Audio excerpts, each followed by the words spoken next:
Assalamualaikum warahmatullahi wabarakatuh. Sahabat sekalian, kali ini cerita mengenai Safiyah binti Huyai radhiyallahu anha, salah seorang istri Nabi yang sering kali merasa rendah diri karena bukan berasal dari golongan orang-orang Arab, melainkan berasal dari orang Yahudi.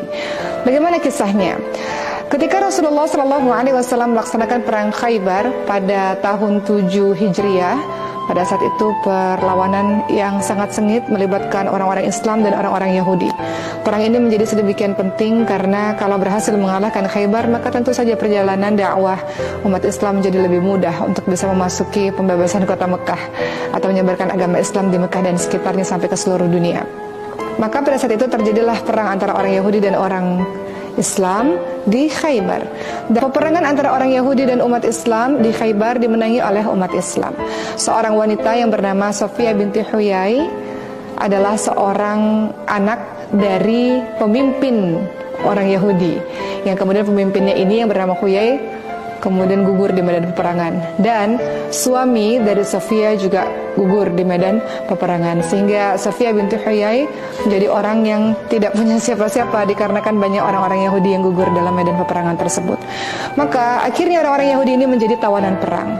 Pada saat itu Safiyah binti Huyai kemudian dibawa dan kemudian dihadapkan kepada Rasulullah SAW.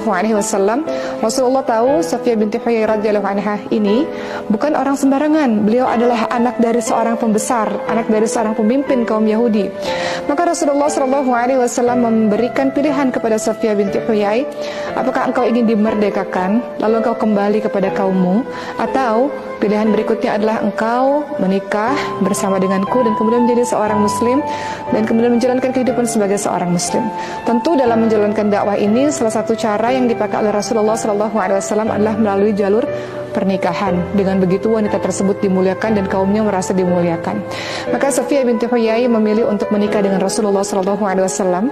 Karena sebenarnya suatu ketika dahulu Safiyah binti Huyai pernah mendengar percakapan antara ayahnya dan pamannya yang mengatakan bahwa sesungguhnya ayah dan pamannya ini mempercayai bahwa Nabi Muhammad SAW adalah seorang nabi.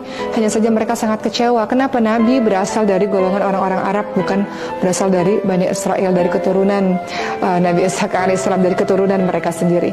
Maka sebab mereka kecewa bukan dari golongan mereka, itu sebabnya pada akhirnya mereka membenci Nabi Muhammad SAW. Maka menikahlah Safiyah binti Huyai, wanita yang cantik ini, dengan Rasulullah SAW. Namun dalam perjalanan pernikahan atau perjalanan rumah tangga ini, seringkali Safiyah binti Huyai radhiyallahu anha merasa tidak percaya diri, dikarenakan banyak sekali para sahabat dan juga para istri-istri Nabi lainnya mengatakan, engkau bukan berasal dari golongan orang-orang Arab, melainkan engkau dari golongan orang Yahudi.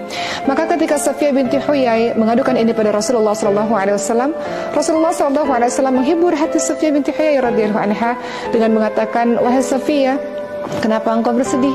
Sesungguhnya suamimu adalah Muhammad SAW. Sesungguhnya suamimu adalah aku, seorang nabi, dan pamanmu adalah Musa alaihissalam, dan ayahmu berasal dari garis keturunan Harun alaihissalam, keluarga para nabi. Kenapa engkau bersedih? Maka kalimat itu menghibur hati Safiyah binti Huyai radhiyallahu anha. Dikisahkan dalam sebuah cerita juga, ketika itu Rasulullah SAW sedang melakukan iktikaf di dalam masjid dan kemudian hendak mengantarkan Safiyah binti Huyai untuk pulang. Dalam perjalanan pulang, orang-orang berbisik-bisik hendak melakukan sebuah perkataan-perkataan yang buruk atau bergosip. Maka Rasulullah SAW memanggil orang tersebut dan mengatakan, dialah Safiyah binti Huyai, istrinya Rasulullah SAW. Rasul mengklarifikasi agar tidak timbul suudzon atau prasangka buruk dari orang-orang yang melihatnya.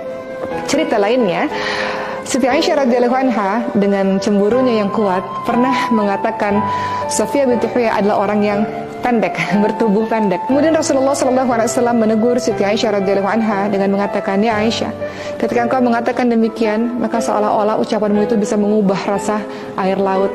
Saking dahsyatnya kalimat buruk itu yang tidak boleh diucapkan untuk menyakiti hati orang lain.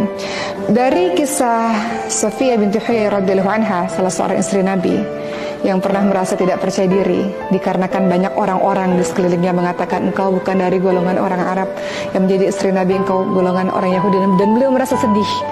Ternyata obatnya salah satunya adalah motivasi dari orang-orang terdekat.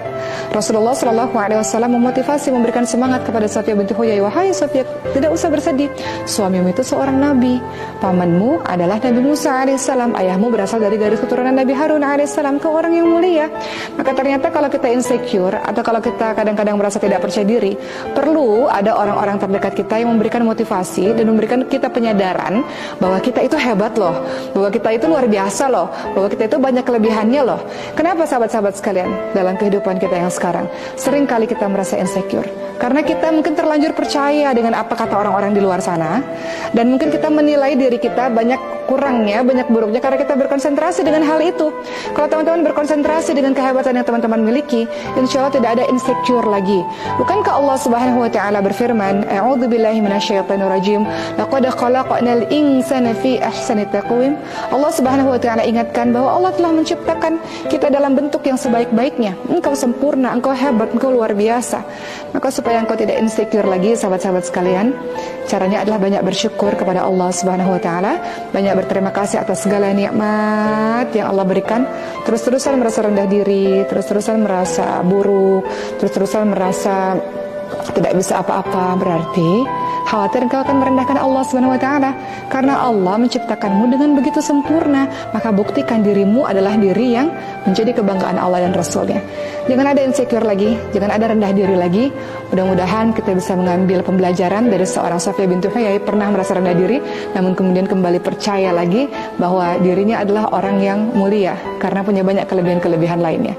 Begitulah teman-teman sekalian, mudah-mudahan menjadi orang yang percaya diri, dan dengan percaya diri kau punya kekuatan untuk bisa menjadi orang yang lebih hebat lagi dan bisa berkontribusi lebih banyak lagi, insya Allah.